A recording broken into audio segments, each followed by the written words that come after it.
الرحيم الحمد لله رب العالمين والصلاة والسلام على سيد المرسلين سيدنا محمد النبي الأمين وعلى آله وصحبه أجمعين.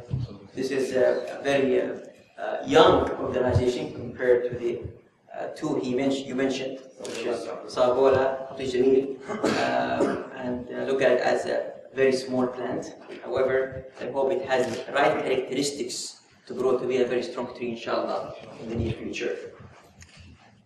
See, I start always with this slide. Life is full of choices. And when you read the Holy Quran, the book, there's a verse regarding a story of Dhul Qarnayn in Surah Al-Kahf, which we read every Friday. And it says, إِنَّا أَتَيْنَاهُ مِنْ كُلِّ شَيْءٍ سَبَبًا. We give him from everything a cause. So إِنَّا أَتَيْنَاهُ مِنْ كُلِّ شَيْءٍ سَبَبًا. So how many causes he got? إِنَّا أَتَيْنَاهُ مِنْ كُلِّ شَيْءٍ سَبَبًا. We gave him from everything a cause. So how many he got? So many that approaches infinity, with those mathematics. Yeah, it approaches the infinity. But the following verse, it should have said, فَأَتْبَعَهُ. He followed those because God gave you a cause. You should pursue it, right? It didn't say that. What did it say? فَأَتْبَعَهُ سَبَبًا. Okay. It should say, فَأَتْبَعَهُ. God gave you causes, you should follow it. Now, what did he say? فَأَتْبَعَهُ سَبَبًا. He pursued a cause because he has exactly a very clear criteria. Which cause he should pursue and which ones he should not pursue. Because you cannot pursue every single cause God gave him. You can't. So he's very object-oriented. Now, most people in life, they go through life without having very clear criteria of that key. And they go to the wrong door. And then somewhere half their life, they look back behind them, they realize that we have not done what we want to do in life. They go to what we call midlife crisis, and they go to depression. And I don't think it has to do with anything with the hormonal. It has to do with the fact people don't realize that they have not fulfilled what they're supposed to do in life. So to me, life is about partnership. And the criteria here should be clear. So today, I'm going to share with you what I believe should be the criteria for any one of us to choose a partner. And to me, life is about partnership. I do not believe in superficial relationships because life is too precious and too short. And to me, without partnership, I will not be able to synchronize and to synergize. So 1 plus 1 becomes 11. Anything like 1 plus 1 equals less than 11, you're not synergizing. You're not synchronizing. Okay? It should be 11 and more. So the only way you can do that is to have a very clear criteria who you should partner with. Because once you partner with those people, by partnering with the right partner, then 1 plus 1 hopefully will equal 11 and 12. Now, to me, my wife is a partnership, my children partnership, my hospital partnership, my doctor's partnership, my vendor's partnership. Okay? Even vendors, I want to make sure that they have the same values and ethics, otherwise you'll be not helping the right individuals. Now, the problem is you have many choices in life. And every day we are faced with so many choices. And unless we have a very clear criteria that we can even get a sense where should we go, we get confused. And we do have a problem. I call it the dilemma of this age. If you drop somebody in the desert and ask that person, what would be the choice? A watch or a compass? Which one would you choose? A compass.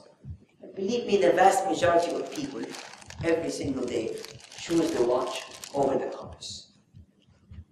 Look at most of our discussions. We talk about time management, utilization of time, efficiency.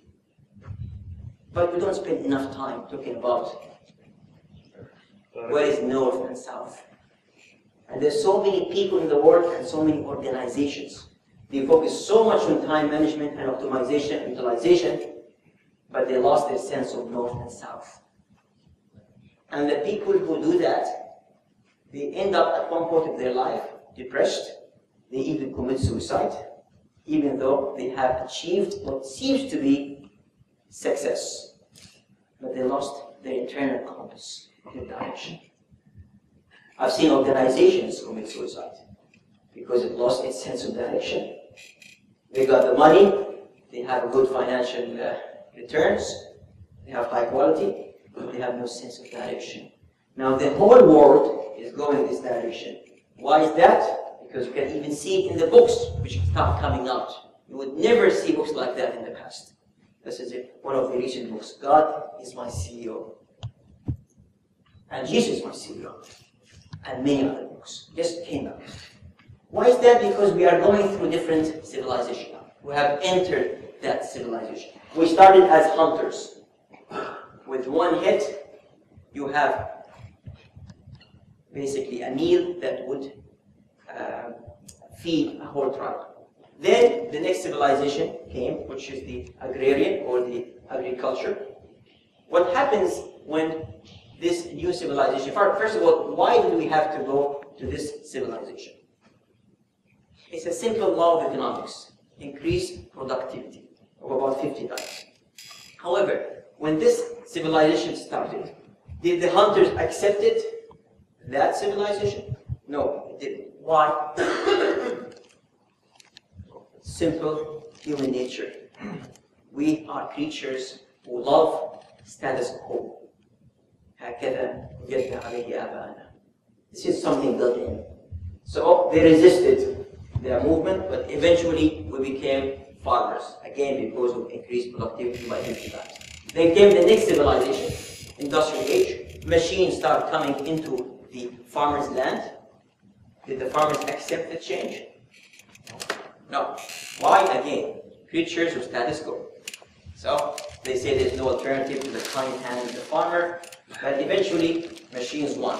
Simple law of economics, increased productivity by 50 times. Then came the next one, which is the information knowledge worker age. Same thing happened. Just to illustrate the point, I will tell you something happened to me personally. In the early 80s, 1982, we were invited to a lecture at MIT. The auditorium was full of students from Harvard, from Harvard's MIT, Boston University, Tufts University, and the master's PhD. The title of the lecture was a term we heard for the first time in our lives. It was named the Internet. And the guy who was talking to us, he says there's something called Internet, and it's already here.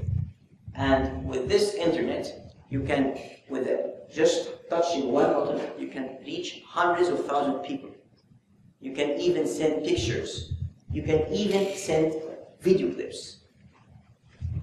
He says that you may not need a mail in the future anymore. Now, what do you think?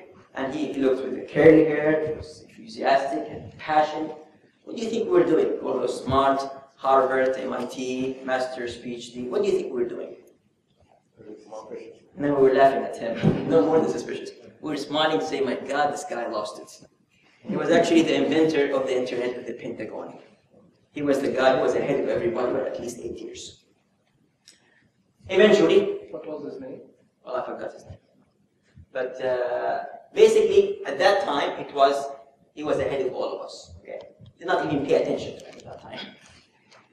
Now it becomes something of common sense now. Even our kids now are ahead of us in using the Internet and the Facebook. And my children make fun of me and have Facebook, and not really up to date with them. I believe, like many others, that the new age called the wisdom age, and that age has started already. In the wisdom age, the pivotal point is no longer the feast or the crops or the machines or the information or knowledge. If you think the pivotal point, the core is the human being, back to the basics, mind, body, heart, and spirit. In the last 100 years or so, humanity has been trying to find itself by searching outside. We reached the moon, nevertheless, we could not feed the hungry next door. We were able to understand so much about the cosmos but we fail to understand the basics of our inner soul. Humanity is lost. Now humanity is trying to find itself. That's why the digital age is the pivotal point. What this has to do with the company? Everything.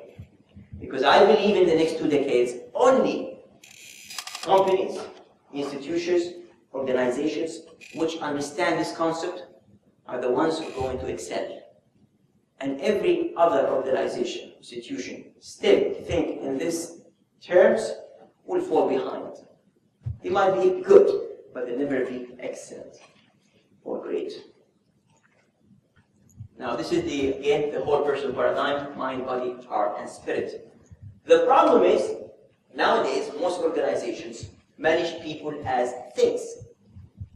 Now when I say this, many CEOs don't like it. They say, no, we are focusing on human capital. I say, that's fine. But we are inheriting already a culture in which the value is more on the materialistic things. The proof to that is all around us. We are so numb to it and dull, we don't even see it. How many of you have worked with financial statements? Okay. I had full 3 days of Good. In the financial statement, with all due respect, all of you and myself are nothing but an expense in the payroll. While the shares we're sitting on are the capital and assets of the place. Does that make sense to you? And there's so many examples of that sort. So many examples. So we're already inheriting something that tells you that the value is in things that you touch and feel, but that thing who's walking for human being is an expense. So now this is improving. By the way, I no longer get impressed with what they call human capital. Because human capital is as good as the culture which can translate this human capital into what we call psych capital. You could have the best people in the world on paper, and you have what you say, big investment in human capital. However, you have a very bad culture that destroys the morale, crushes him to the floor, and you have very small or low psych capital, which will translate to low performance. Have you heard the term psych capital? Okay. Psych capital is the new term, not human capital. Psych capital, because if you have, again, if you have the best players in the world, you've seen soccer teams. They buy the best players, and they keep losing. Why? They have their own culture, they have their own team spirit. So the psych capital is the emphasis now, it's not the human capital. And the culture is important. So here, again, the mind, body, heart, and soul. Let's talk about mind. You don't need to see the future, you need only to do what's told and follow the rules. You're killing the intellect of the individual, you're killing the creativity and the innovation of the whole organization. The heart, workers cannot be trusted without the carrot and stick. Not much good will happen. Yes, in any organization, you have those who are after the carrot. And yes, in every organization, there are those who are, sometimes you need to use the stick. But believe me, these are not the ones who could help you transfer a company from good to great. The ones who do that are the ones who are here because of mission of life. By not catering on those and focusing on them, you are alienating them, you are losing on what we call the heart intelligence or the heart of the institution.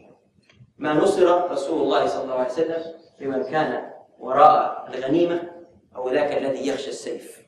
Prophet Muhammad did not get the victory by those who were after the ghanima, the carrot, or those afraid of the sword or the stick. إنما نصر رسول الله صلى الله عليه وسلم من آمن بالرسالة. So in every organization, if you don't have enough people who are here for the sake of the mission, of course they need the carrot to feed their children, okay? But it's not the objective.